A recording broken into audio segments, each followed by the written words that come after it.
We turn folks on. And that scares them. Are you alright? No.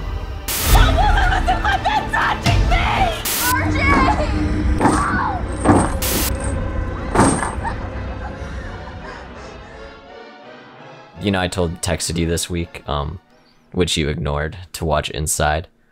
Oh, did I? Yeah, you didn't respond. But that's okay. I literally, like, the credits, like, just finished rolling, and I was like, fuck, I have to tell somebody. So I was just like, dude, you have to watch Inside. Yeah. I'm sorry. No, I remember you sent that. The problem is that, like, it's like, I'll like remember that people sent me texts, and then like I like remember that I responded to them when I really didn't. Yeah, I do the same. Like, oh, I'll get to that, and then like 2 days later, I'm like, oh shit. Yeah, exactly. I was like, I responded to that, right? And I look back and I'm like, oh no, I didn't. But it's a rare film for me where I absolutely just love it. Like, I immediately went on Letterboxd and just like 5 stars, which is very rare for me to do, because it's so fucking insane. Like, I have never seen a movie that like relentless and like visceral. Like, it's probably, have you ever seen Brain Dead? The early Peter Jackson movie. It's okay. That is the bloodiest, like that is the goriest movie ever made, but it's so like cartoony that it almost like doesn't count. So like this is actually maybe like the goriest and bloodiest movie I've ever seen. Oh damn. And like by the end of it, it's just the entire house is just blood. It's like a home invasion movie. It's like I see. This pregnant woman who's literally going to pop like tomorrow. Like she has like her date planned to like induce labor. And this woman like basically breaks in with giant scissors and is like, I want that baby. And stuff goes down exactly how you expect it. And there are so many people involved. One dude gets, you know, those like flashbang like guns they shoot, or like riots and stuff. Oh, they have like they have like grenade canisters loaded into like a giant like barrel thing that gets put up to a guy's temple, like point blank. God. It's gnarly, and it's like you haven't seen Martyrs yet either, right? No, I think I've seen Martyrs. What is the plot of that movie? You've seen If you've seen Martyrs, you would know, because to me, that's like, of all the disturbing movies I watched, that's like top. I'm like 99% sure that it's one you've shown to me. That's why I'm saying. That's the French one where the girls are kidnapped and they want to get revenge on their like captors and torturers, and then they open a can of worms that is just some of the most disturbing like gore and visuals you've ever seen. Oh, maybe I haven't. Yeah. But I want to tell you things, but I don't want to spoil things. But well, I know for one, we are doing an episode on Martyrs down the road when I am like mentally ready for that. It's a lot mentally. Yeah. Oh, dude. Okay. I will spend the rest of this episode talking about Martyrs, but this in movie Inside comes from like, there's a time in like the late 2000s where like the French was having this like extremist like horror wave with like Martyrs, Inside, like High Tension, because of like all the political stuff happening in France, like all the riots and stuff. But this is like, Inside is like one of those movies, and these movies are just, anything that came out of like horror movies that coming out of France in like the late 2000s are just like insane, and they're good. They're not bad at all, but they are like some of the hardest movies to watch. Yeah, I think I'm thinking of a different movie that you've shown me, or it was like a French movie too, but like it was like these people in like a house and like Funny Games. No, it wasn't that one. It was 2 girls, but they were like acting like a dog or something like that. Oh, that's Dogtooth. That's what I'm thinking of. Yeah, Dogtooth. Okay, I love Dogtooth. Yeah, that's one of the first Yorgos Lanthimos films. Okay, I like that one a lot. That's Greek. Yeah, I like Dogtooth. Oh, that's Greek. A lot. Oh, okay, that's my bad. Yeah. All right. I have a terrible memory. I'm sorry.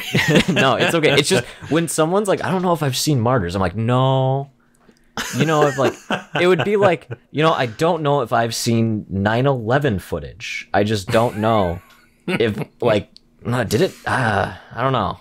It's like the equivalent of that. Like, you know, if you've seen it. You know if you've seen The Falling Man. That makes sense. Yeah. But it would be like, you know if you've seen The Flayed Woman. Well, welcome to the Guts and Ghouls podcast. I'm Dax. And I'm Brad. And today we are reviewing the new A24 horror film, X, directed by Ty West. Right off the bat, I love it. What did you think? Oh yeah, I love this movie a lot. It's one of the best movies I've seen in a while, honestly. Yeah. So. As far as like new horror movies go, they're like it's definitely up there for me too. Mm-hmm. And absolutely. I think my like very personal connection with it because I love the 70s exploitation slasher like horror genre. I love sleaze. Give me gore, give me just a bunch of full frontal nudity, give me drugs. I love it and I just eat it up, and I feel like this movie really captures that period of filmmaking. Where it's almost made I want to say to shock, but to just be not offensive. I'm trying to like just in your face about a lot of it. Yeah. Like very anti what a Christian would want in a movie, I guess. Oh yeah. Yeah, you're not taking your grandma to see this. No, and they even, what I loved about the marketing A24 did was they even had like stuff like that where they made it almost like promos for like the old like Texas Chainsaw Massacre, where it was like a black and white of like Mia Goth like screaming or something, or like a man like with blood all over its face, and it's like, if you are a Christian, do not watch this movie unless you're not offended by men choking on their own blood. And I'm like, yeah, that's awesome. That is awesome.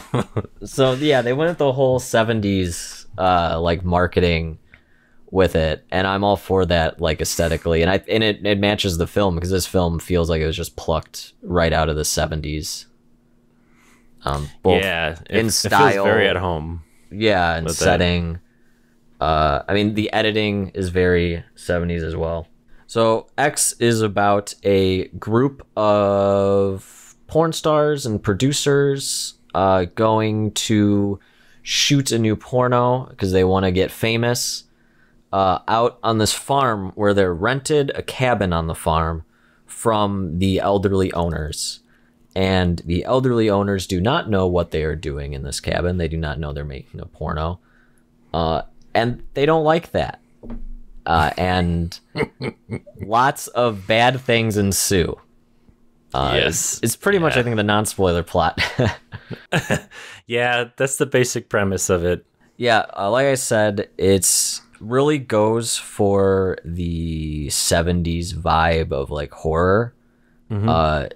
Everything from like the setting to like the editing. Like they do a lot of those like split shots where you'll have like two shots basically at the same time with like a bar down the middle. Right, yeah. Which is great, and it's used like really well. Yeah, it's used super effectively. The scenes that it's used in.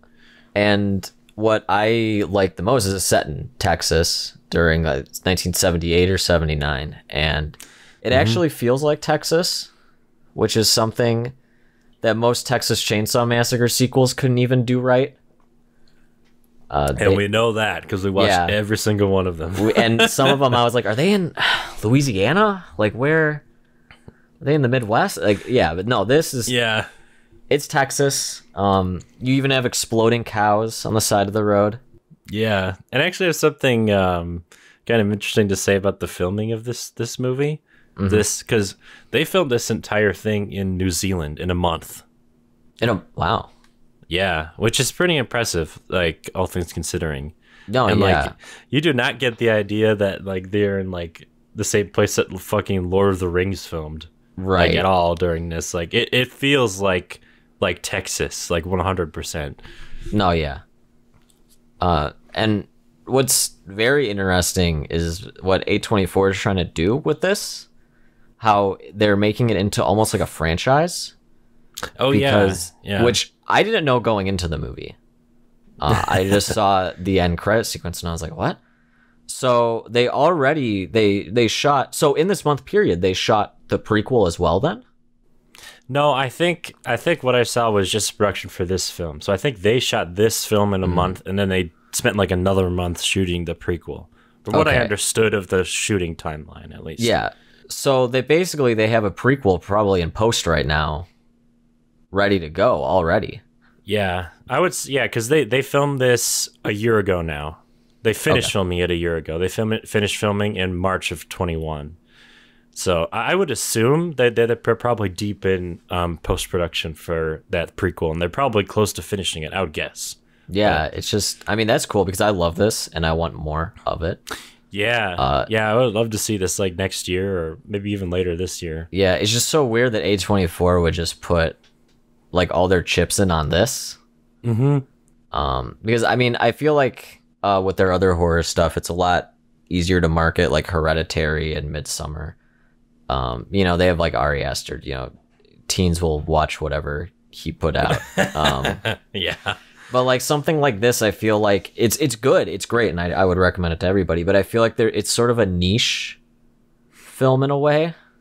Oh sure. Where it's not your traditional. It's a slasher, but it's not your traditional slasher. It's not your like Halloween or Scream or anything like that. So for me, at least, I think it's weird that they're putting their effort in this for a franchise. And I'm all for it. I think so. I actually think this is probably one of the more marketable things they could make into a franchise, personally. I mean, because you could kind of frame it, or like, you're like, oh, it's got hot girls and they're out to do a porn and they're going to get murdered. Like, I feel like some people would go for that, but I don't know, like maybe like 10 years ago, that would be like a box office hit. Because like people are getting into that sort of thing, horror movie wise, I mean. Yeah. But like, now I feel like it's a little different. I feel like people are looking for something more like cerebral, like Hereditary, or I just mean aesthetically, because obviously this has got a lot of meat to it when you watch it. That's kind of just the surface level stuff, is the porn aspect of it and the horror aspect of it. Yeah, like I did not expect how in depth this movie gets just from the trailer. Like I was just like, oh, it's just another cool slasher flick. But then like there's like a lot of like emotional weight to it. Lots of, I feel like, metaphors and heavy themes. And just everything's really like well fleshed out, which I didn't expect going in. And I think that kind of like, I didn't realize when I was watching it either. I was just like, man, am I like getting emotional over like a slasher movie? Like, I know, I felt the same way. It was so bizarre that it was almost funny to me at certain points where I was like, I'm like tearing up over this. I'm like, what's happening? Yeah, it's very strange. Especially, I mean, I think the reason why I hope this film does so well, and I think there could be some success in a franchise, is that the horror market right now is just digging up any properties and either remaking it or making sequels of legacy cast and just kind of cashing in. And I feel like this is actually something original of like, it's still a genre film, but it's original, which is very refreshing. Yeah, it's very original even in its own genre, like slasher horror. Like, there's not a movie like this out there, like guaranteed. Like what they do with the material is completely different than what you would expect. Yeah, this is the first film where I've actually had sympathy for the killer. Yeah, where I was like, oh man, I'm like, no, wait, fuck this person. They're killing people. Then I'm like, oh man. You know, it's like you're constantly going back and forth, which I think makes a good movie. Oh yeah. It gives you a lot to think about. Like, that's the stuff when it's not so black and white in movies, and I feel like that happens a lot recently, especially with like modern blockbusters, is things are very black and white. Like, this is the good guy, this is the bad guy. Right. There's never much gray area, and so it's always refreshing to see a movie like this where like you said, it's very nuanced in how it treats its characters, and like nobody in this movie is 100% right. Right. You know, like exactly. Everyone has their different facets to each of them. Mm-hmm. Yeah, and I think, which this movie also touches on thematically, I think different generations may get different things out of this. I think depending on your views, because I don't think this movie necessarily takes like a lot of I don't know how I'm trying to put this. They really let you kind of decide what it's about. Yeah, it's not so cut and dry. It doesn't spoon feed you everything. Yeah, it doesn't spoon feed you. No one states like through exposition what this movie is about, which is great.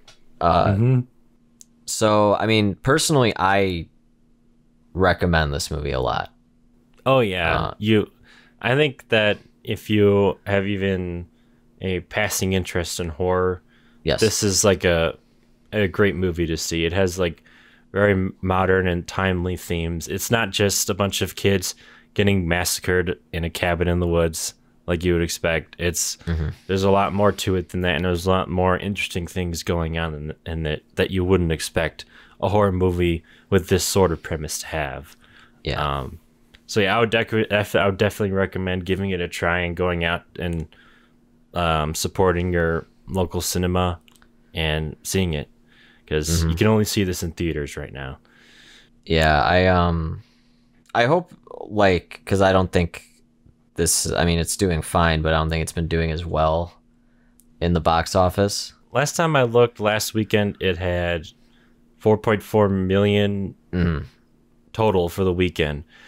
That was opening weekend, right? Yeah, opening weekend. And but you have to also take into account that allegedly, now this is not confirmed or anything, the budget was around $1 million. Oh, so I mean, they still made a bunch of money off of this, even if it doesn't make like over $10 million. It's like the Blumhouse strategy. It's just make cheap, easy to market horror movies. Just, okay, our movie's $2 million. Oh, it raked in $6 million. Cool. Profit. We did it. Profit. The difference is this movie's good. Yeah, this movie actually has craft to it, and it doesn't feel cheap at all. This isn't The Boy 3 or whatever. And I want to touch on this movie. The gore for me is excellent. Oh yeah, I'm a gore enthusiast. I like gore. I like all things bloody. But this, like, there are parts where I was like, ooh, like, damn. And it's like, it's not, and you never know. Here's the thing with these movies that are trying to go for this like 70s slasher vibe. They are either going to go like over the top with the gore to the point where it's like silly, which I'm okay with. Oh, or they're going to go more down this route where it's very visceral. It's very real. It's very quick, but still like very graphic.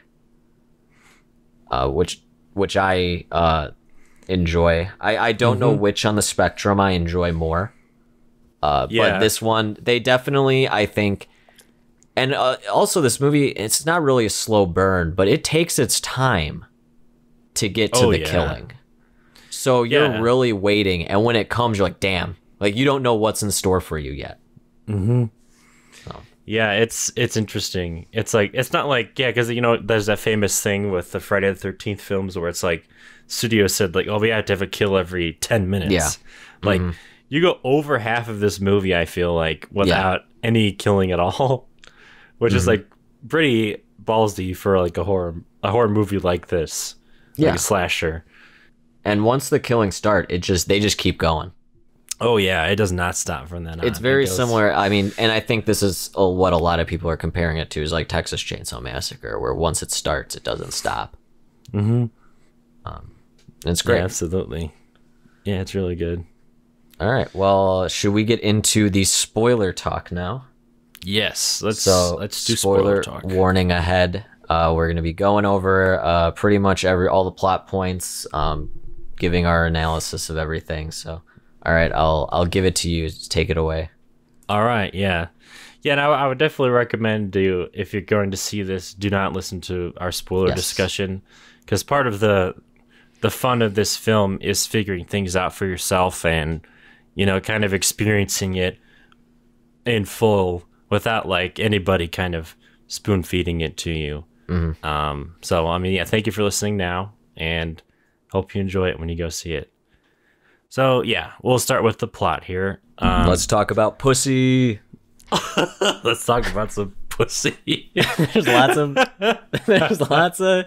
there's lots of adult stuff in this movie. So there is lots of nudity, lots of sex. You know, it'll get you going. You know what? My recently, my rating of how good a horror movie is how much penis is in it. This movie has penis. It's good. It's got one of the biggest on-screen cocks you'll ever see. Yeah, almost like Boogie Nights level, Marky Mark. Oh my god, I forgot about that. It's very similar in the same vein. It's almost like the same joke too. It is basically, yeah. I haven't seen Boogie Nights, but I've seen that scene. Yeah, that's like the final scene. Yeah. I don't know, just something about horror movies having male nudity is always just like, I think it's been more popular recently, is it just amps it up a little bit. Yeah, because you always feel bad, because it's the classic horror film is always just kind of like tits and ass of like women. And this movie does that too. There's plenty of it. Oh yeah, there's plenty of it. But you also get some male stuff in there, you know, to satisfy both of the both parties. Everyone who X is an LGBTQ supported movie. It's very true. Yeah, you can get anyone can walk into this and be satisfied. It's a crowd pleaser. Or something. Okay. I'm done talking about penis. Let's. All right, let's move on. So this movie kind of begins with actually a flash forward to what takes to kind of the aftermath of what happens in this movie. So we start with a sheriff looking over the crime scene. The police have kind of already gotten to this house. We haven't seen this house before. It's like an old, decrepit kind of looking house. It's very similar to like Texas Chainsaw when you see the house for the first time. Yeah, I was thinking that too. Mostly because the door was broken. And I was just thinking how many times Leatherface breaks the Sawyer house door. Look what your brother did to the door. Yeah, exactly. But yeah, what's interesting about this is that it doesn't really spoil anything for you, because all of the bodies are covered up with blankets and tarps. So you know that people are killed, which obviously you know coming in, but you don't exactly know who is dead beneath them. But yeah, we get a look at kind of the carnage of the movie with our sheriff character. And yeah, and another important thing to note about this is that during this scene, it's kind of intercut audio-wise and visual-wise with a TV that's on at the same time. And that TV has a sermon from like kind of a TV preacher type of guy. Like, yeah, it's like a Texan televangelist. Yeah, that's the word I'm looking for. Yeah, real, almost like very preachy, because I only know because my mom would listen to these things like on Sunday, and they're very like, it's like very showman-y. Like they get up there in the suit and they're talking, and they were like, you know, they get on their tangent. It always ends with them like wrestling the devil or something. like I got the devil on the ground and I stepped on his head or something along those lines. It's always very theatrical. Yeah, and this here is no exception, because he's talking a lot about like sinners and burning in hell and finding God and all that stuff. And that audio is constantly, that same like TV program is seen throughout this entire film, just in the background. It's like always there. Oh yeah, I think they even listen to it on the radio at one point, don't they? Yeah, and they turn it off. Yeah, that's right. Yeah. But yeah, I think, and then from here, we kind of cut to our main characters when we're going back. Before you move there, you forgot one of my favorite parts, and this is when I knew that I was going to love this movie, because the cop calls down the sheriff. He's like, dude, you got to see this. So the sheriff goes down, and you don't see anything in the basement. You just hear a sheriff go down there, He just kind of takes off his glasses and he's like, "What the fuck?" And then that's when it hard cuts to X and the needle drop happens, the music kicks in. I'm like, fuck yeah. I was sold. Right then and there. I'm like, I know whatever I'm going to see is going to be awesome. Yeah, that's right. I can't believe I forgot about that because that's such a good opening to the rest of the movie. And it really, this thing establishes the style of the rest of the movie. Yeah, definitely. Yeah, and you definitely are getting ready to see a bloodbath from then on out. Yeah, because there's so many dead bodies. It almost like it's like kind of the answer to like the fact that we don't see any kills until maybe 45 minutes in, but because we know something's gonna happen, so we know it's gonna be something good. It's almost like it's like teasing us, like, hey, stick around. Yeah, and you get that tension where like, okay, we know people are dying eventually. Like, who's gonna do it? Like, when's it gonna happen? You know, if it's gonna make a Texan sheriff take off his aviator sunglasses, you know it's gonna be fucked up.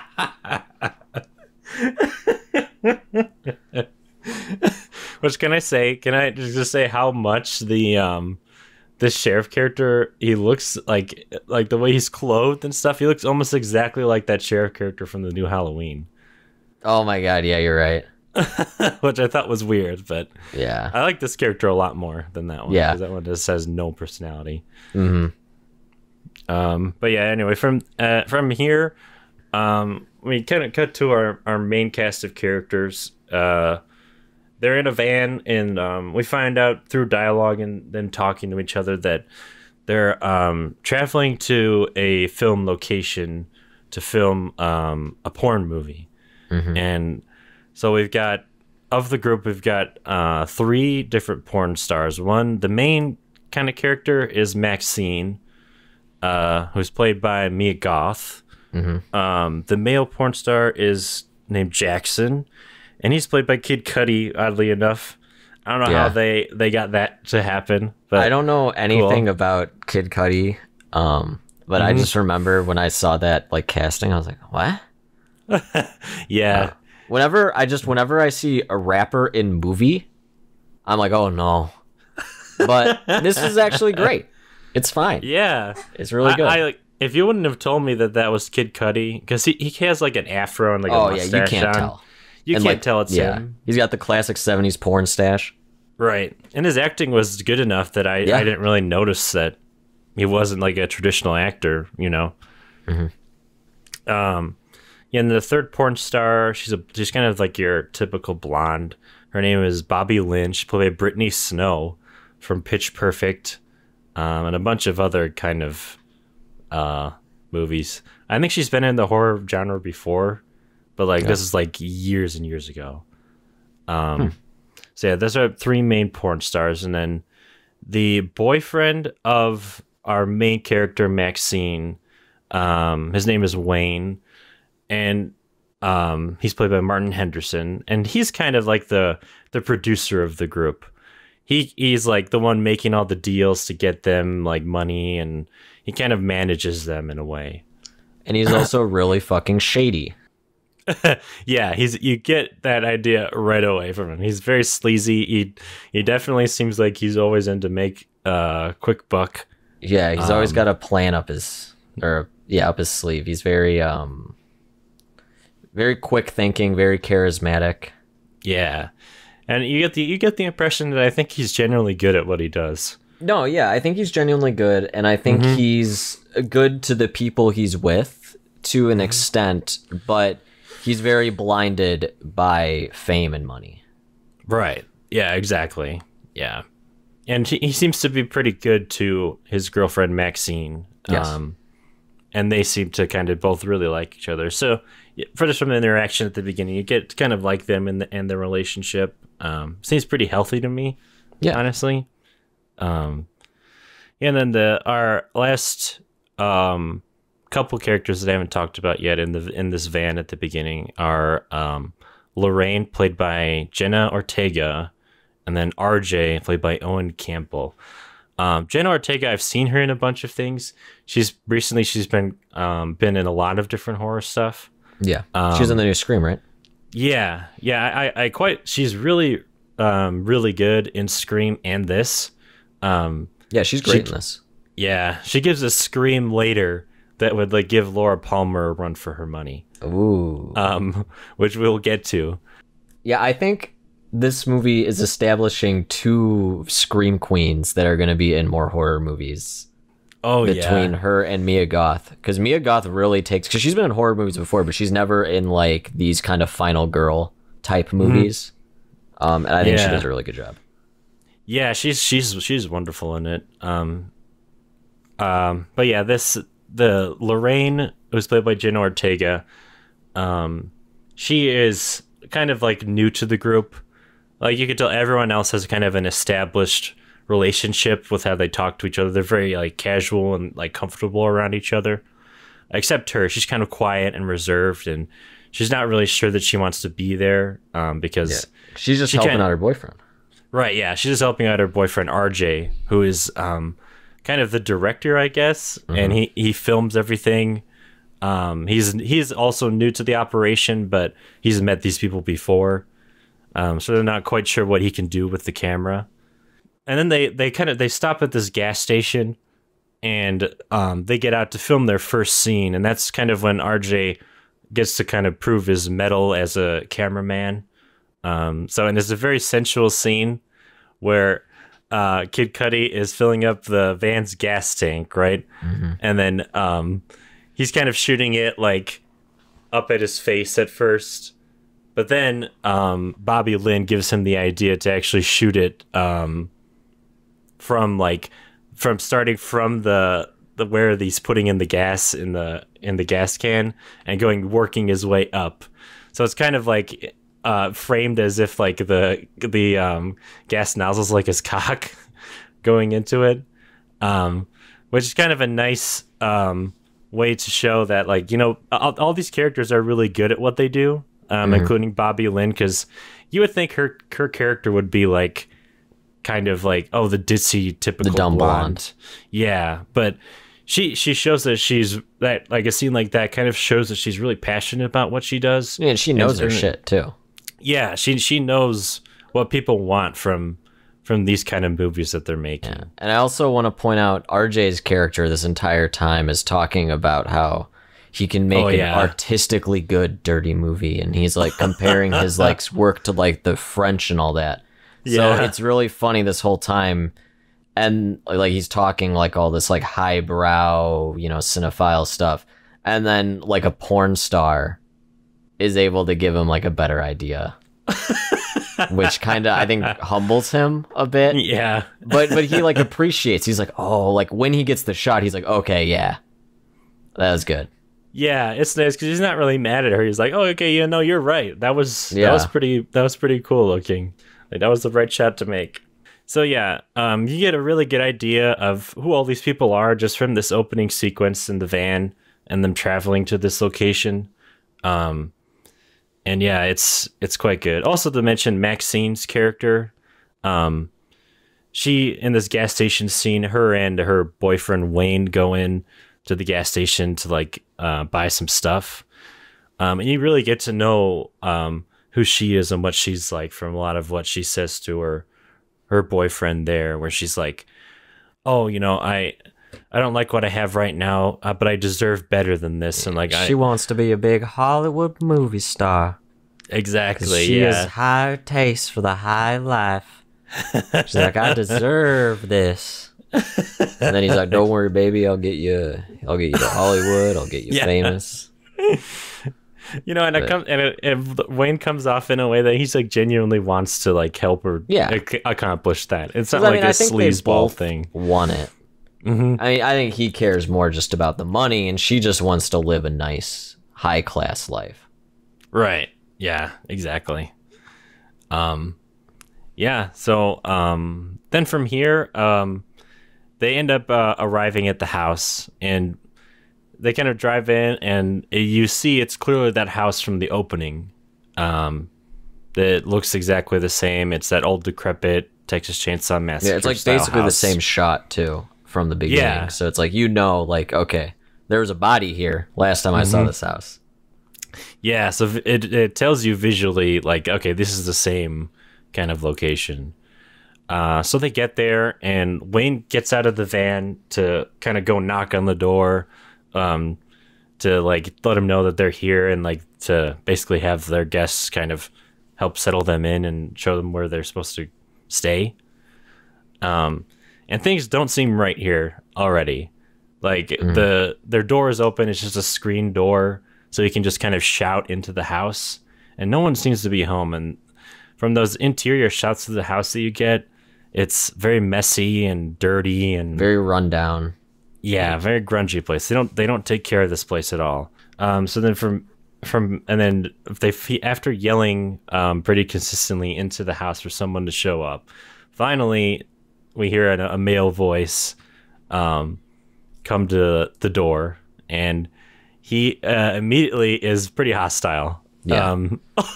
To Wayne and to Wayne especially. The second anyone answers the door reciting Second Amendment rights, you know you're in trouble. Yeah, you probably should leave now. And yeah, so he ends up pulling a gun on Wayne. And before this, everyone else in the van thinks everything is going fine, like normal. But then Maxine ends up looking over to the front door and seeing that, oh God, Wayne is being held up right now at gunpoint. And she's like, guys, something is wrong. Something is going on here.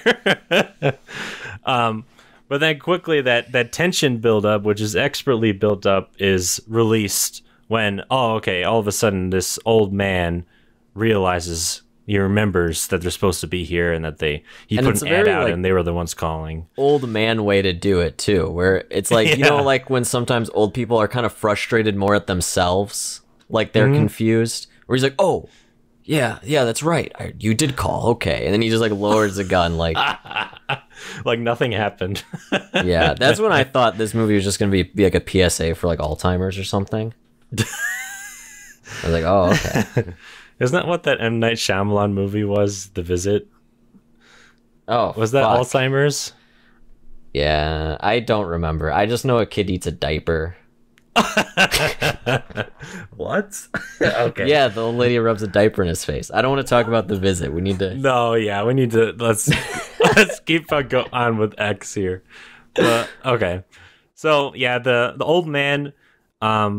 once that tension is released and he remembers who they are, he ends up introducing them to the property, and they take a walk to their cabin, which is quite a bit away from the main house.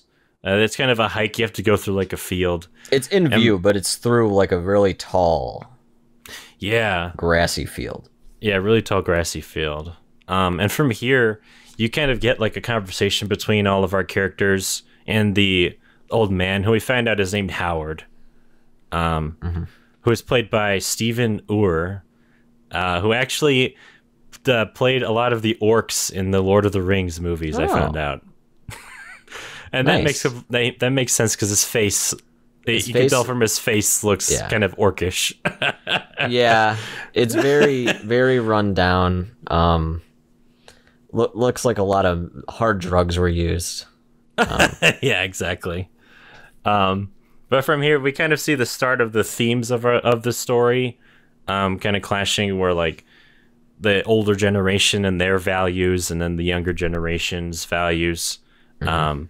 We get like some dialogue where we find out that Jackson, the male porn star, was a Marine at one point, and him and the old man kind of have a conversation because the old man was also a Marine.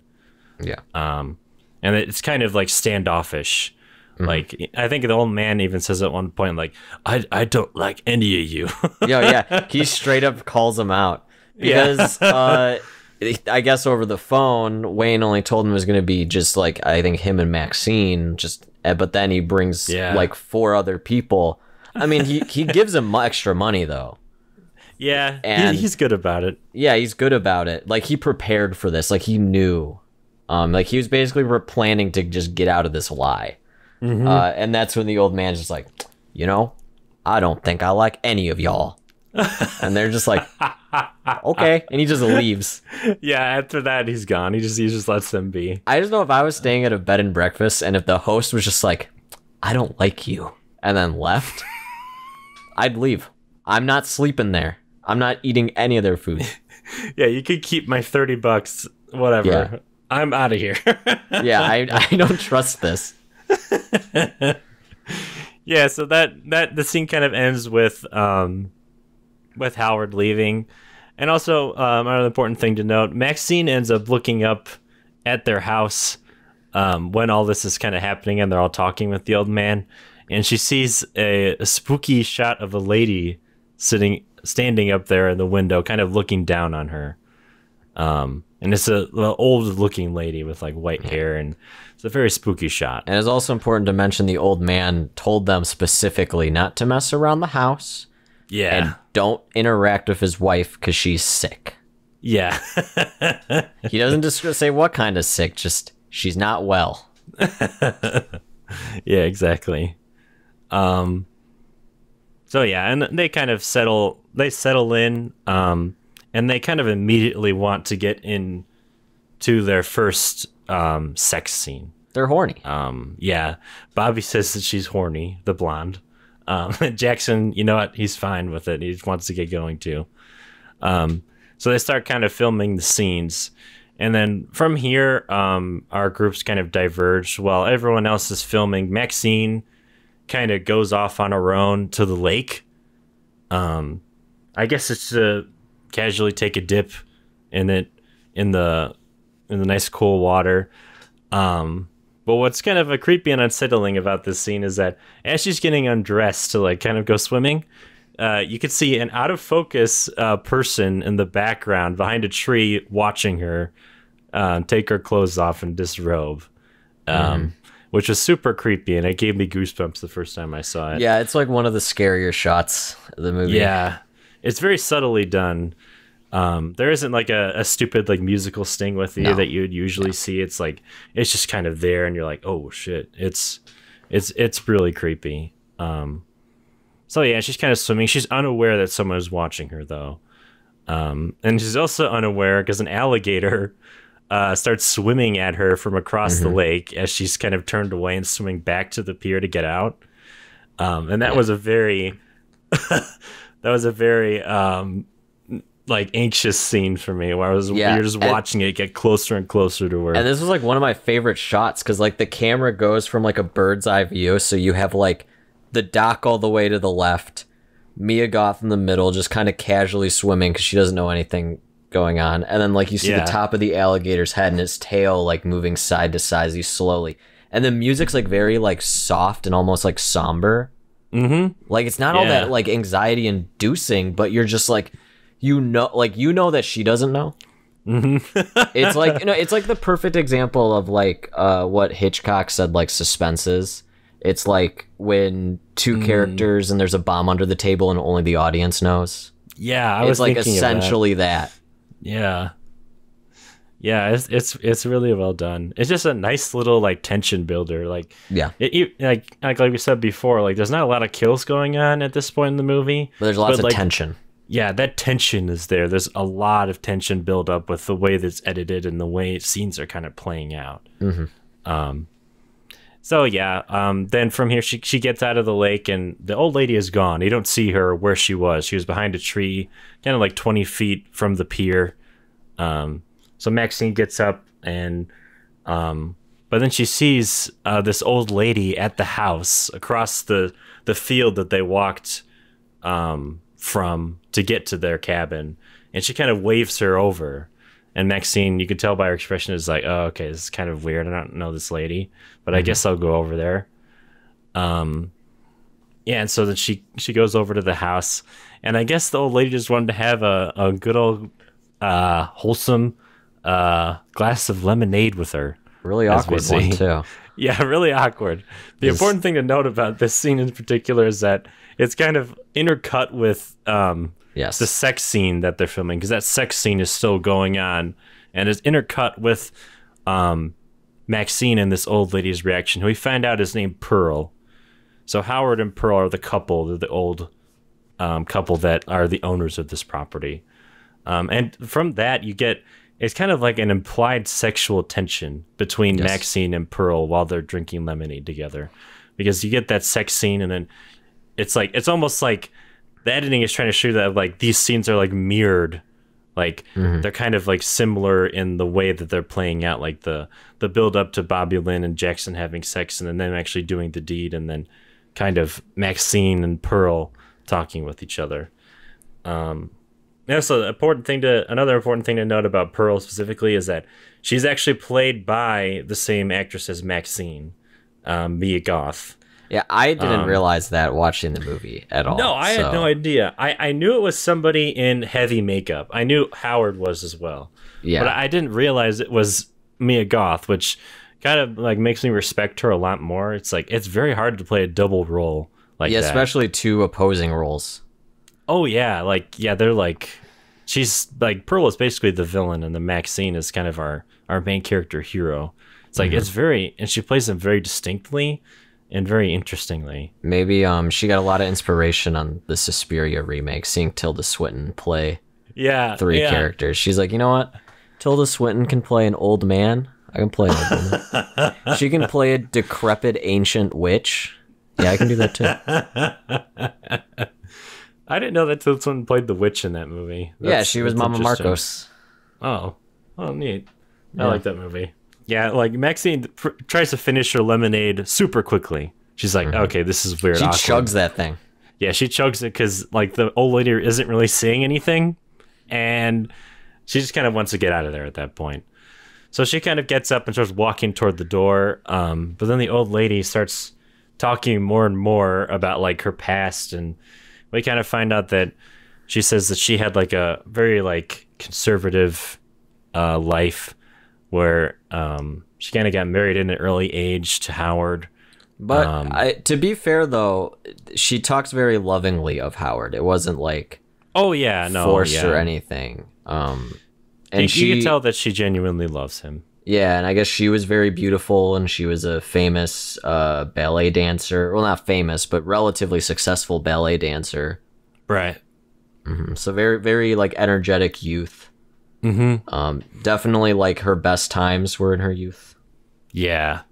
Which it's very sad. It kind of makes you, that scene initially, you're creeped out, but you're also kind of feeling bad for her. You're like, oh, okay, she seems to really miss the past. I think that's one of the most important things of her character. Right. So you can tell where she's at now is not great. She's in like a shitty, decrepit house. She seems very old, like and probably 80, 90 Her something. And her husband can't do anything. Like they're like really old. Like we're not talking like 70s. They're probably like in their like 80s. Yeah. Like they're really like old. Like I'm surprised they're living by themselves. I know, right? Yeah. They probably shouldn't be, but they are. Yeah. So yeah, then she that scene kind of ends when Pearl kind of touches Maxine on her side, kind of sensually and like longingly with like weird sexual desire, and then Maxine's like, okay, this is weird, I gotta get out of here. But then she ends up leaving immediately when Howard arrives home. You can't hear his truck outside, and Max and the old lady's even like, you gotta get out of here. Like she's like, go. Like she knows talking to her is not good. Yeah. Like Howard does not want her to be talking to Maxine. This is when I was confused. Like who's the killer here? Because it seems like she's afraid of him. Yeah, but she's the one that's sick. So this is where the movie really starts, I think, toying with the audience of like what's going on. Yeah, exactly. Yeah, you're supposed to be thinking kind of like, at least I was, where I was like, oh, I'm not sure who's going to actually be our killer here. Like I was thinking like, it could go in like an interesting way. So yeah, then Maxine kind of gets out. She goes through the back so Howard doesn't see her. She kind of runs back to the cabin where all her friends are. And from there, she's freaked out, and nobody really notices that she's freaked out. She runs into the bathroom, and she looks at the mirror, and she takes a good old snort of cocaine. Yep, she does that a lot. Yeah, to kind of, I guess, psych herself up, and then right after that, she's ready to go film her scene. Like she's like, all right, let's do this.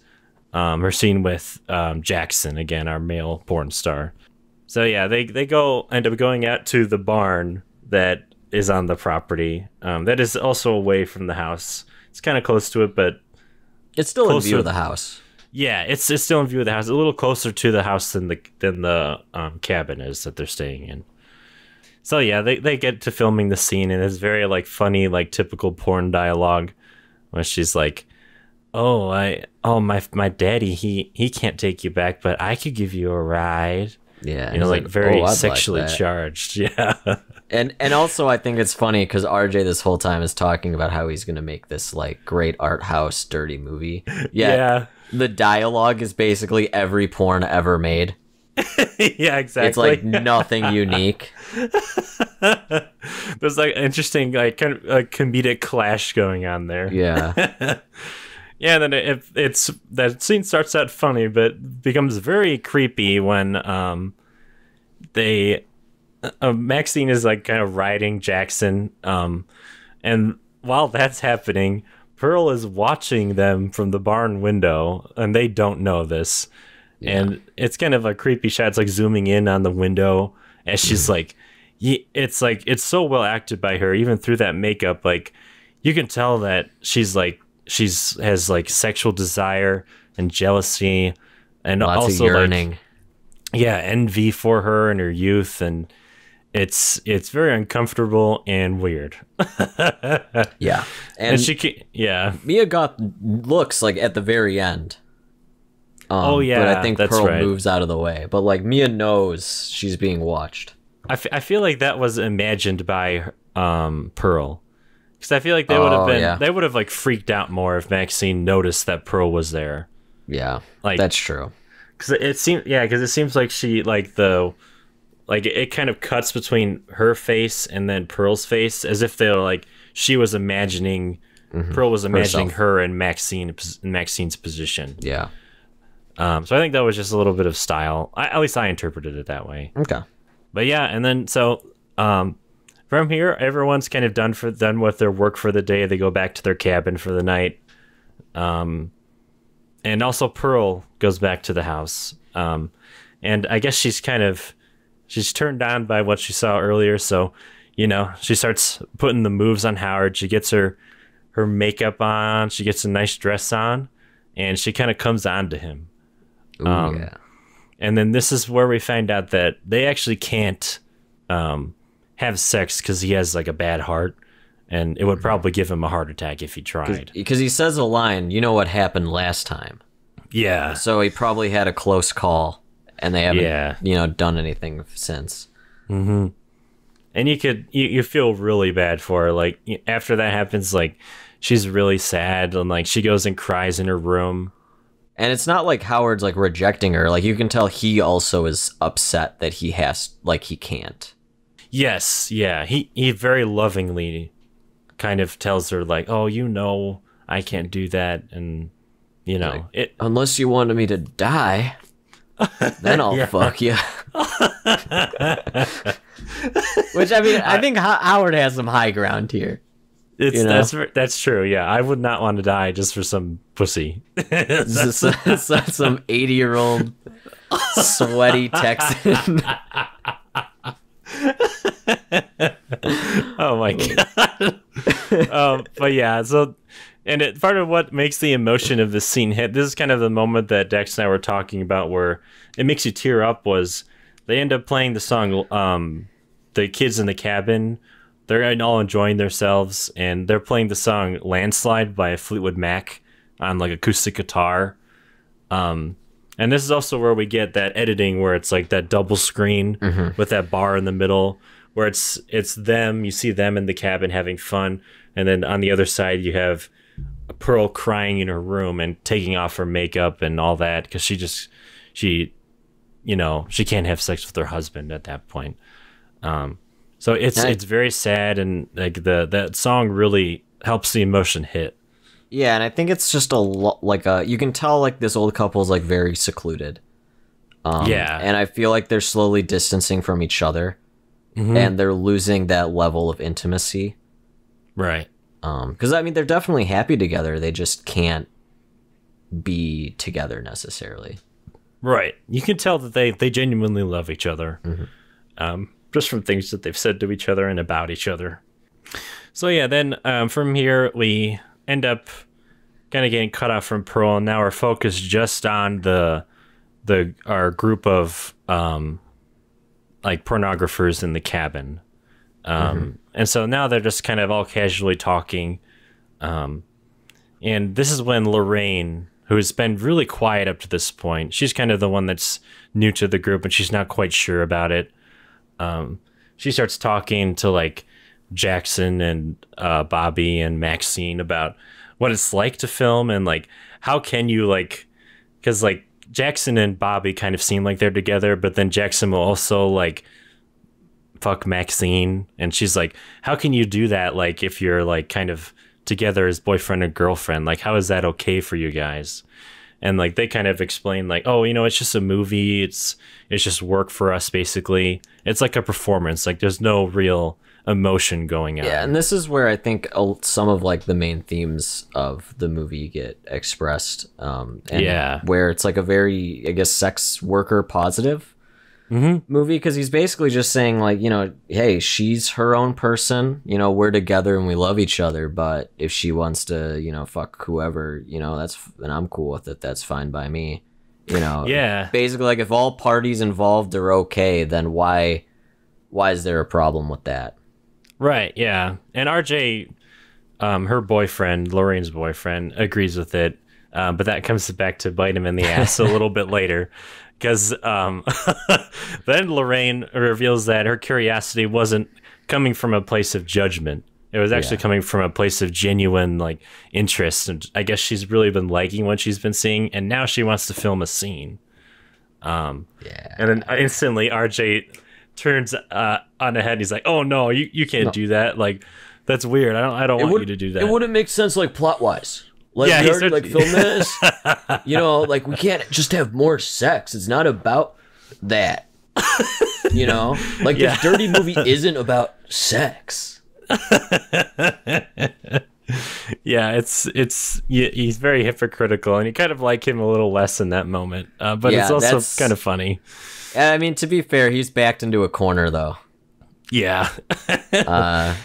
No one expected that. No, yeah. So, yeah, against RJ's wishes, they go and film the scene. It's between Jackson and Lorraine. And RJ also films it, which is also really sad. Yes, and he's not having a good time during it. Oh, no, yeah, he can tell he's just hating it. And afterwards, he is kind of alone in the shower, and he's like crying, like laying down in the bathtub, and they're like, oh God, feel bad for him. And then he kind of like works himself up, and he starts getting like really angry with everyone there. And he's like, you know what? Fuck this. I'm leaving. So he while everyone else is kind of asleep, he takes their van, like gets the keys and starts driving with it. And then he's about to leave, but then all of a sudden, it's kind of a jump scare moment, because then Pearl is just in the road, in the middle of the road, stopping him from leaving.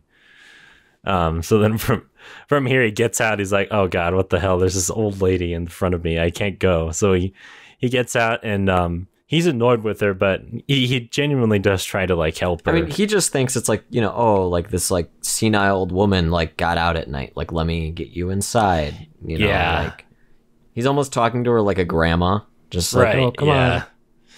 Yeah, exactly. He's very nice about it, but he's a little annoyed because, you know, he wants to get out of there. Yeah, he just wants to get out because he doesn't want to get caught.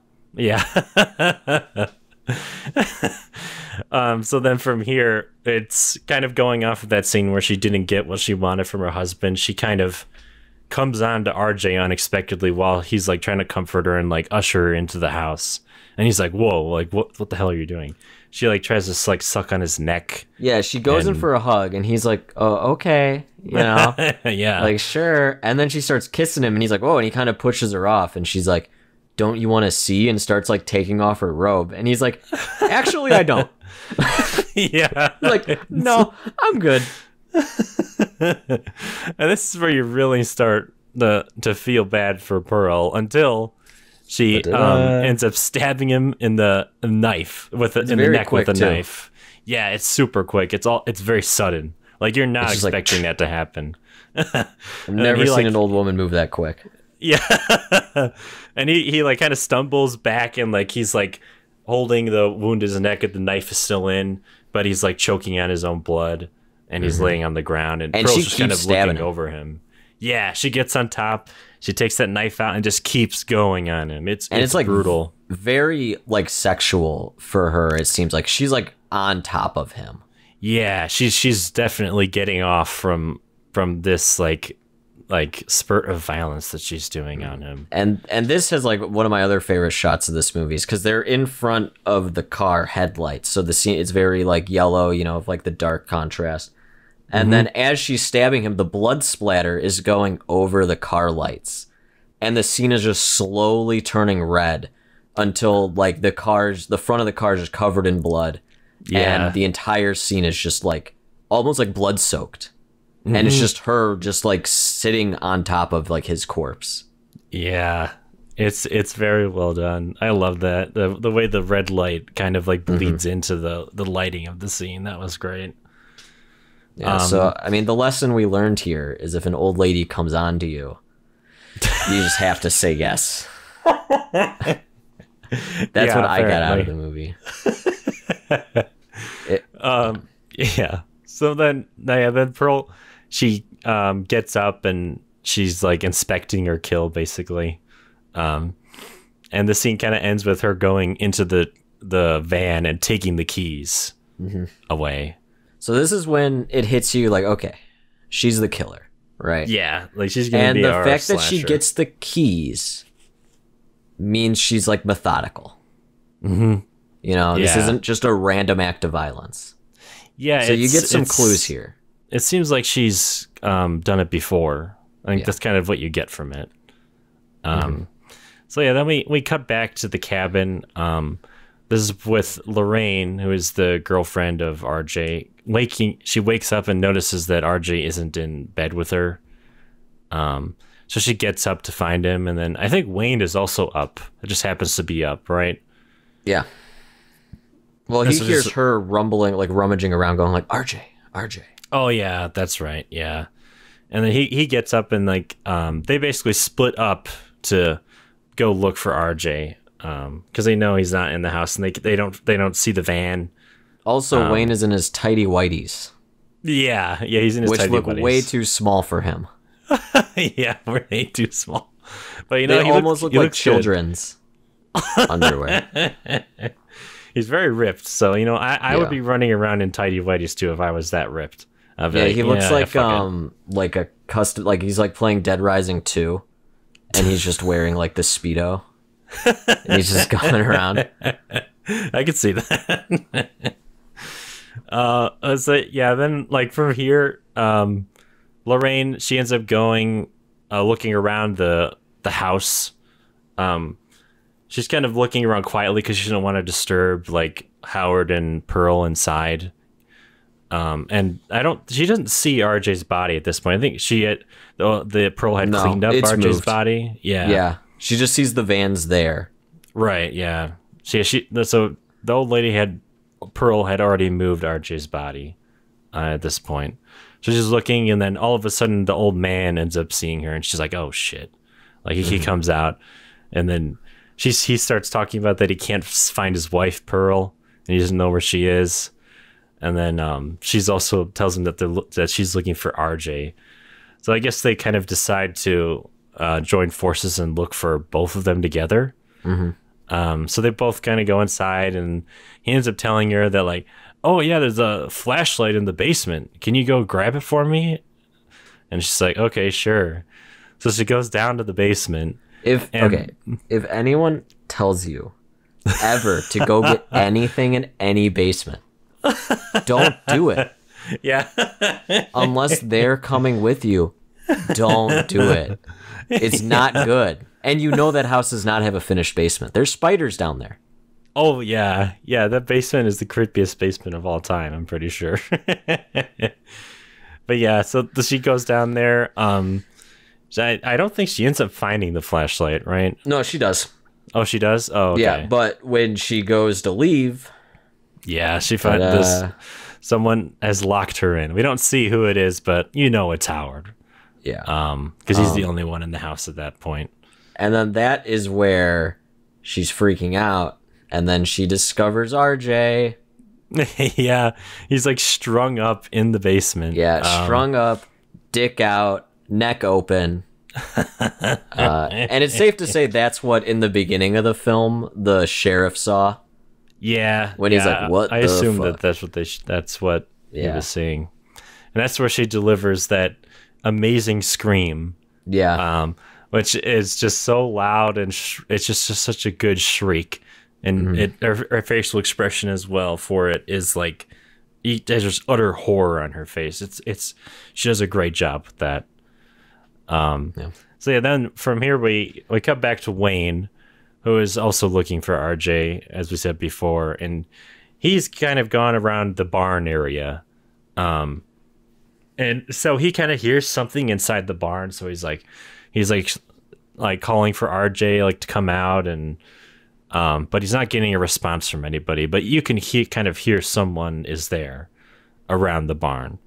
So he gets inside, and there's the shot of from the ground where you see there's a nail sticking up from the barn floor, and poor Wayne is just walking around barefoot in his tidy whities.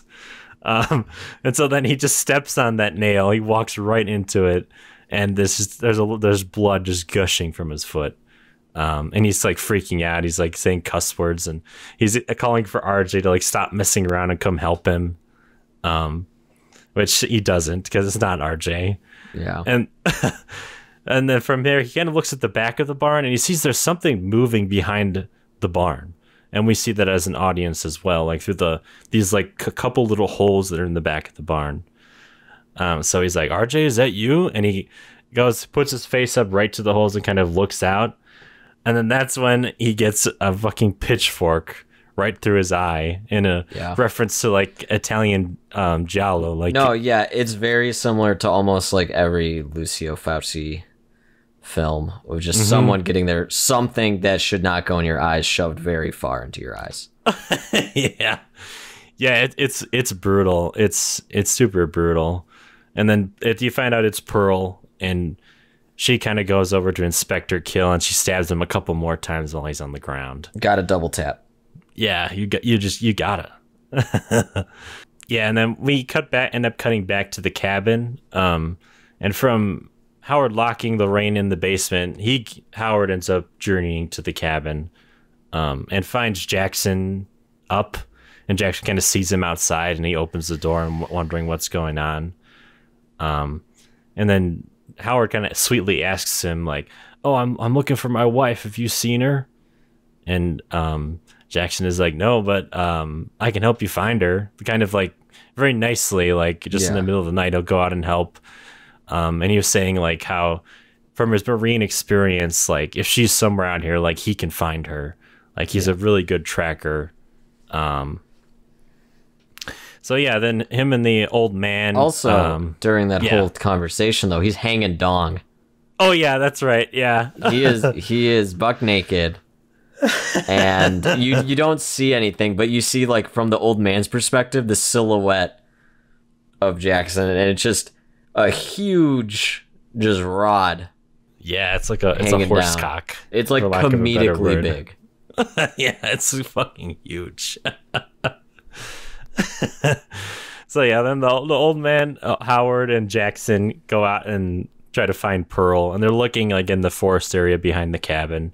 But yeah, and this is kind of where like you get like kind of the payoff between their conversations about both of them being Marines, is that Jackson kind of sees a light in the bushes, and he goes over to investigate what it is. He's expecting it to be the old man, like maybe he fell thinks down. The old man fell in the pond. Yeah. So he's kind of looking, and like he doesn't see him anywhere, and he just finds his flashlight. He's like, "Oh, okay." And then I guess the old man took that opportunity to kind of get behind him.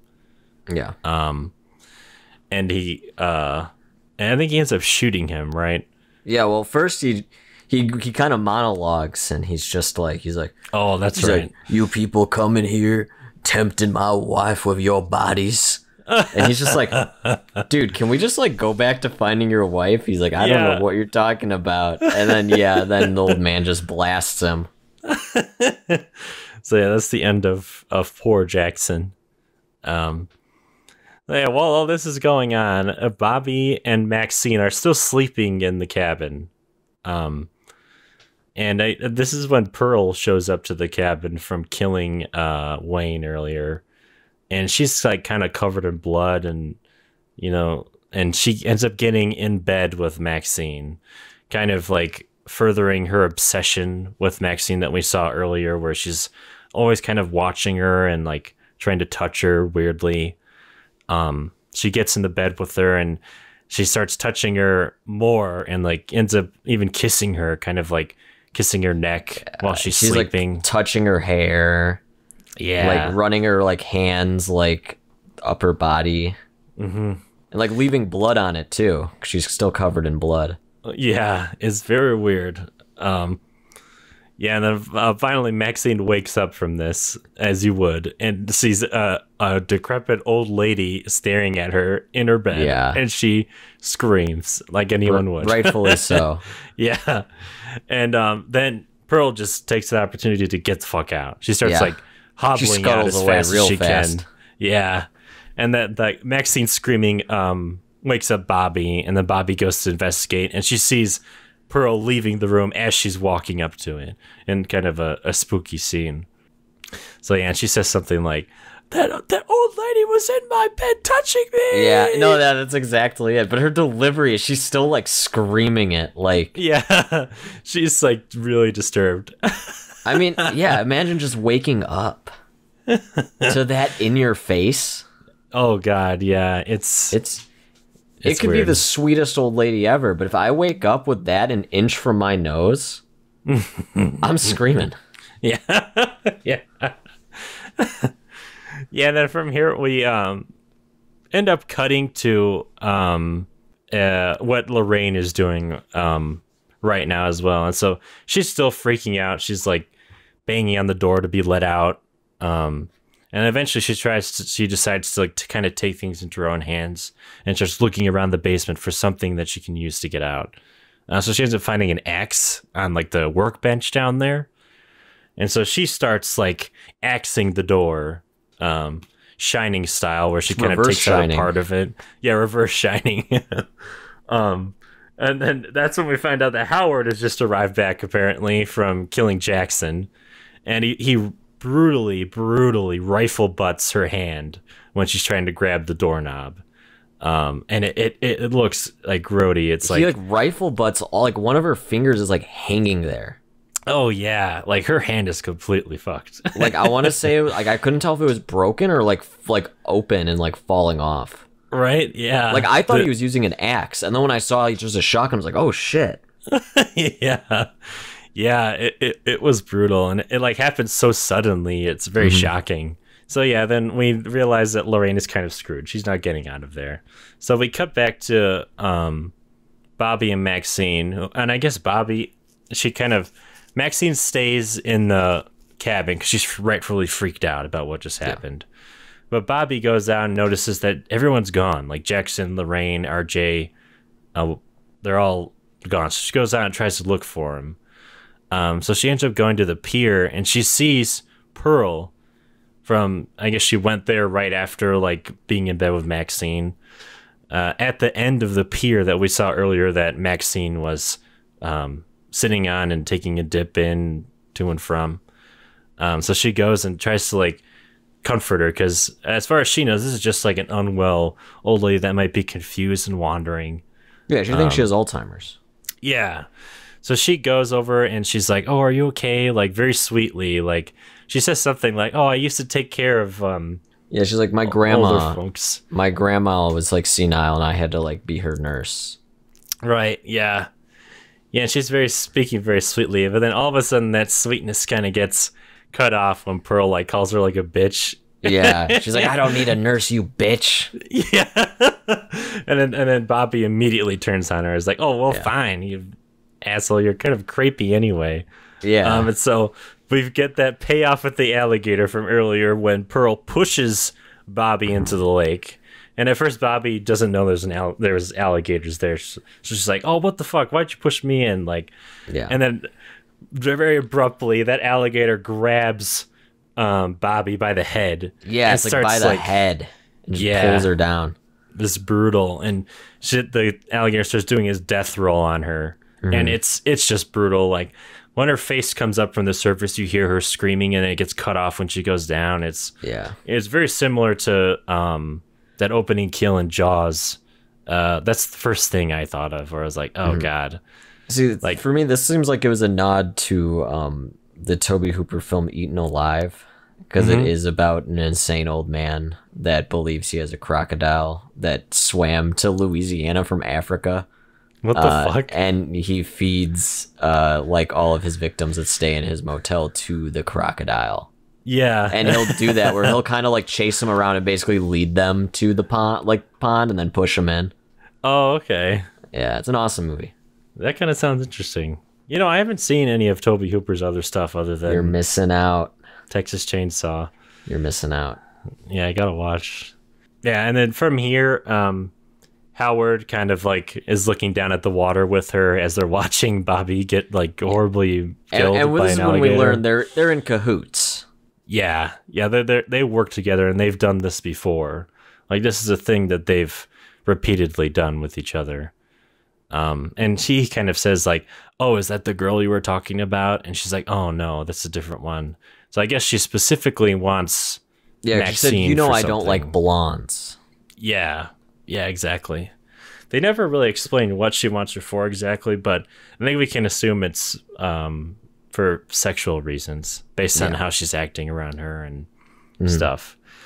So now we're kind of cutting back to Maxine. She's still in the cabin, like kind of cowering in fear basically over what just happened. And she hears Howard and Pearl coming into the cabin to look for her. And that's when she kind of hides under the bed. So Pearl and Howard are kind of talking to each other after they don't see Maxine anywhere in the cabin. And that's when Pearl kind of starts coming on to Howard again. And then Howard is like, "Oh, come on, you know I can't." She's like, "Come on, yes you can." She's like, "You're telling me after you killed all those people, you're not hard as a fucking rock?" Oh yeah, I forgot about that. Oh my God. She's really she's horny. She's super horny, yeah, apparently. Like, it's like physical, you can see it on her. So, you know what? Howard indulges despite his hard problems, he indulges in that nut. He's like those guys on To Catch a Predator that like they text him like, "Oh, like what if you're Chris Hansen or something," and then they show up to the house anyways. Yeah. That's this scenario. It's a self-destructive kind of nut. Yeah. He knows the risks. He's taking it. Yeah. So unfortunately, as we know, Maxine is under that bed. So while Howard is plowing Pearl, Maxine has to listen to it, and also the bed is kind of depressing onto her. I don't know if plowing is the right word. I think probably not. Laying on top and slowly gyrating around while moaning, I think, is a better word. Yeah. It's very low energy sex, but you know, they're enjoying it. So they're enjoying it. Good sex positive. For them. Yeah. So Maxine rightfully wants to just get the fuck out. She kind of crawls out and doesn't really get up until she's outside of the room, like out of sight of them. And she just starts running for the house. I guess her idea is just to try to get back in the van. And that's when we find out that Pearl has slashed the tires of the van. So even if she found the keys, she would not be able to leave. And so when that realization hits her, she hears Lorraine screaming inside the house.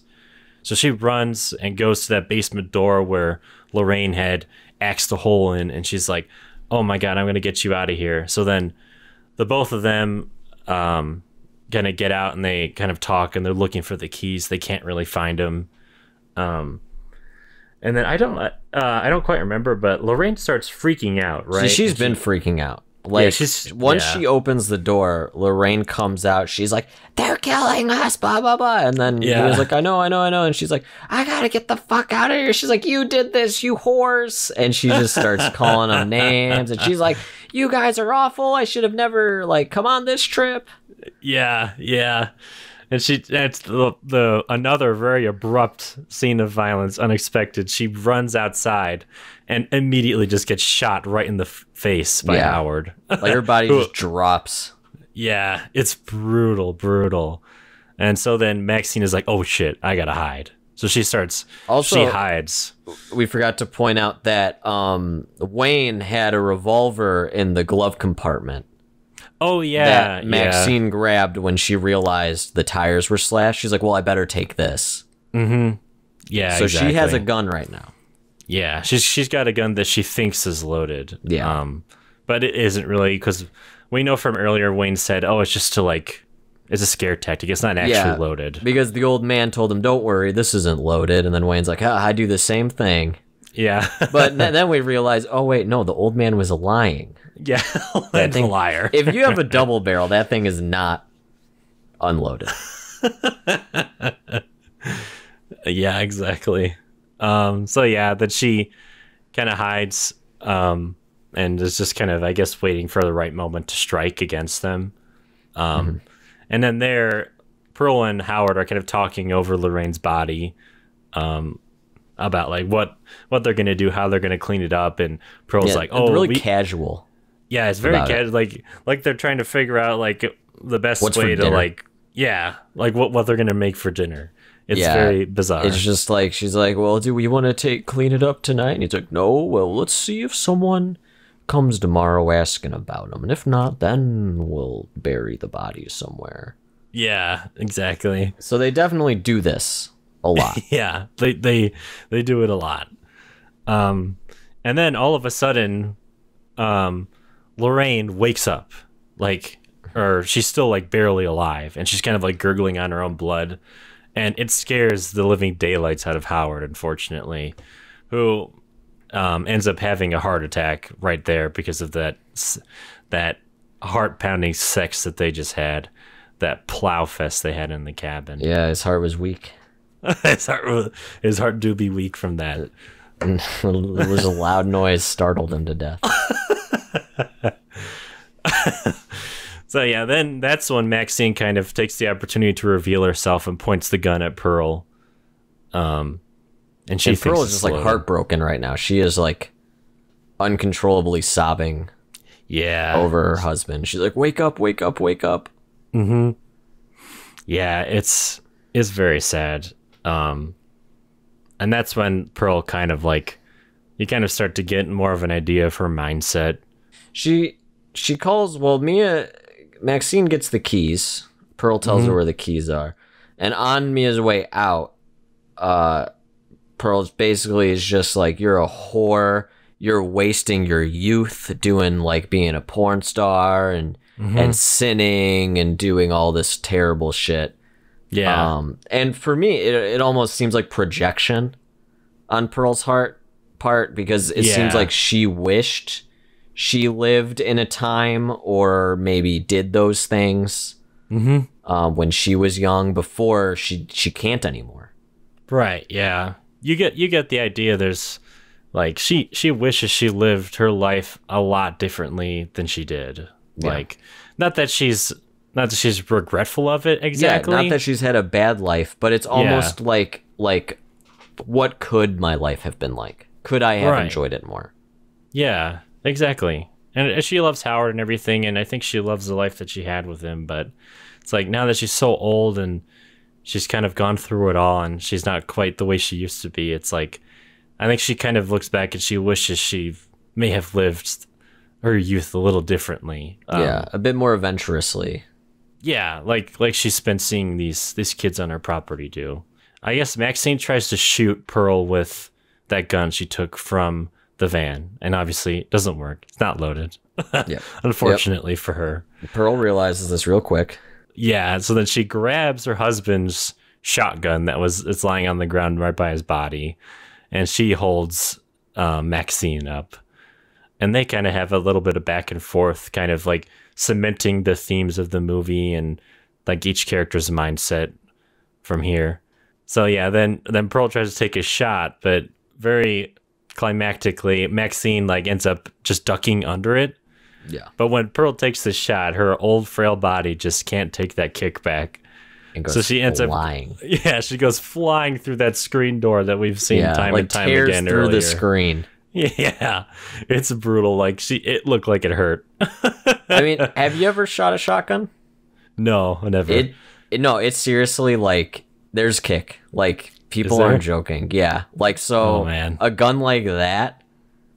And you know they're probably using some big Texan shells in there. Oh God, yeah. It would definitely blow someone. And she wasn't holding it properly either, because she's like a frail old woman. So yeah, that thing sent her like at least like 10 feet back. Maybe that's a little exaggerating, but she went flying. Like like her feet were not on the ground. And it's a very satisfying like kind of climax for the movie. It's pretty cool. So then like Maxine kind of gathers herself and realizes what happened. She grabs the keys and she's going for their truck now. That is the only working car at that point because the van has its tires popped. So yeah, she gets in the truck and she starts to leave. But before she leaves, she kind of looks back and realizes Pearl is like still alive on the ground. Yeah, and Pearl's like begging for her life. She's like, take me to the hospital, please. Yeah. I know I killed all your friends and called you a whore, but please. Please help me. Now that she's not at the top of that power dynamic, she's begging for her life. So yeah, then Maxine, it's very badass. She ends up backing up and running over Pearl's head as she's laying in the road. Real good pop. Oh yeah, it's a great like fake head. Like whatever they use, like you can see the skull and everything, and the skull like cracks and like rolls. Yeah, it's quite good. Yeah, and then Maxine just gets the fuck out of there, as one would. And she is kind of repeating her mantra from earlier in the movie, where she's like, "Oh, I'm a badass. I'm a rock star. Like, I deserve the life I want, not the one I have right now." Like that sort of thing. Yeah, she. I mean, especially after all that adrenaline, she thinks she's like on top of the world. Yeah. And then this is where we kind of go back to we pick up from where that flash forward scene left off at the beginning with the sheriff and them looking at the aftermath of what happened. Yeah, and I think this is where it's revealed that we could kind of go back to that preacher that has been like throughout the movie, like on TV and the radio, and we find out that actually his daughter is Maxine. Right. And like they show a photo of her and she looks really young and different, and I think this really spoke to the kind of that phenomenon that happens in real life where like people who are like in a super religious household, like their kids are always the ones that are acting out. Do you know what I mean? Like they get fucked up. Yeah, because like they've been told not to do it their whole lives. They're just like, you know what? I'm going to do it, and I'm going to do it a lot. Yeah. Like, you know. I mean, I could even speak for that. I grew up with like in a very Christian home. And now I'm a member of the Satanic Temple. So that gives you any idea of what religion does to you when you're very young. Yeah, sometimes I feel like if something gets pushed too much on you, like no matter what it is, but I think especially religion, it's like, especially from a young age, you kind of like gravitate away from it as you grow older. It's like, you just don't want anything to do with it. Yeah. And it's this strange thing. And I think what this film does really well is you constantly have that guy preaching, whether it's in the radio on the background, the TV's on in the background, but you're constantly hearing it throughout. And even when they're at that gas station, the woman is watching it on like the gas station TV. So it's clearly something. And I mean, like Christianity like that is very deeply rooted, especially in like Midwestern and like Southern like America. And I think whether it's present or not, it's always there. Like, even if it's not physically there, it just kind of seeps into generations and groups of people, very similar to Pearl and Howard. And which is why I think a part of the reason maybe Pearl hadn't acted on all of her emotions when she was younger and lived the life she wanted is sort of that fear of that. Regardless of not whether you believe it, if it's instilled in your brain at a very, very young age, it's really hard to get out. Yeah. Yeah, and I think it's easy to kind of fall back on like those kind of like early beliefs as like almost like a comfort thing. Yeah. Where like it's a validating to be like, I'm a good person because I don't do this. Right. Yeah, exactly. Yeah. You don't want to like be seen as, and obviously no one wants to go to hell. You don't want to be seen as a bad person. So you want to live your life in a way that like follows like the Bible and everything. But I feel like as humans, we have like some urges that the Bible in general doesn't really account for, that we can't really control. Like, yes. Like sex and, you know, like I know homosexuality is railed against in the Bible, and Pearl has very, very obviously repressed homosexuality. Yes, she really likes girls. Yeah, especially Mia really Goth. Likes girls. Yeah.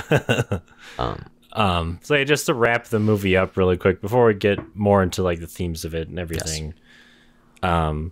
We end the movie with a really badass line from the sheriff when one of his fellow cops kind of brings up that he found like all the film canisters from that porn movie that they were shooting. Yeah, he found the camera from the cabin. Yeah, and so he's like, "Hey man, I wonder what's on here." And then the sheriff is just like, "From the looks of it, it's gotta be one fucked up horror picture." And cut to black. Yeah. That's when I was like, woo! Yeah, except there's just me and one old man in the theater. So you should have been like, woo, yeah, man. Woo, woo. Hey, what do you think of that?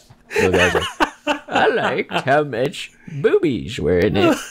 What did you think? So I'm like, okay, I don't want to talk to an old man about it. But yeah, this is it's such a great movie. Like we said, like I think you kind of wanted to go more into the themes of it. Yes. Like, but yeah, what did you think about like the themes in general? I like it because they don't really tell you anything. Mm-hmm. They like honestly, if you want to go into this movie and just be like, you know, I want to see some young people get killed. Boom, that's fine. You know, yeah, you've got a very solid movie. But I think you can really pick this apart, and I mean, there's so much to break down, especially with Pearl. And I think being very envious of the life that these young kids are living. Mm-hmm. And I think as she has gotten older, that envy has turned into violence. And whether that is because of maybe like, I interpret it as their religious upbringing may be a reason for all this repression. Mm-hmm. And I think 70s was a very controversial time because things were changing. Morals were changing. I think while it wasn't where it is today, like sex was being more shown in a positive light. It was being more normalized. So I think that Pearl, though I wouldn't say it's necessarily old versus young, but I think Pearl and Howard represent a generation that is dying, but is desperately trying to grasp onto their beliefs regardless of if they still believe in it, but they're more doing it so they feel comfortable. Yeah, that's a perfect way to put it. And I think that's how most generations are. Mm-hmm. And I'm not saying that everything that our young people are doing is right and progressive and is, you know, the march to the right path of change, but they're definitely more morally loose and okay with it. Mm-hmm. And I think that's the difference. Yeah, absolutely. Yeah. I think that's perfectly put. Like, yeah, it really is that like they're so jealous and envious of the freedom that the young kids have in this movie. They almost like have to cling to those beliefs that they've held their whole life, whether or not, like you said, whether or not they actually believe in them. Yeah, because it's like it's comforting to them, and it's too late. Like they've lived their whole life like this. Like you can't like back out now. You know? You can't decide at 80 that you want to fuck. It doesn't really work like that. It doesn't work out. But yeah, I agree. That was a really good summation of all the themes of this movie. Thank you. Thank you. You can't see, but I'm bowing right now.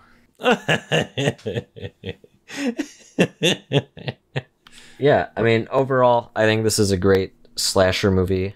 I think there's a lot of weight to it. It's kind of got a little bit of everything. I think no matter who goes into this movie, whether they're a horror fan or not, is going to get something out of it.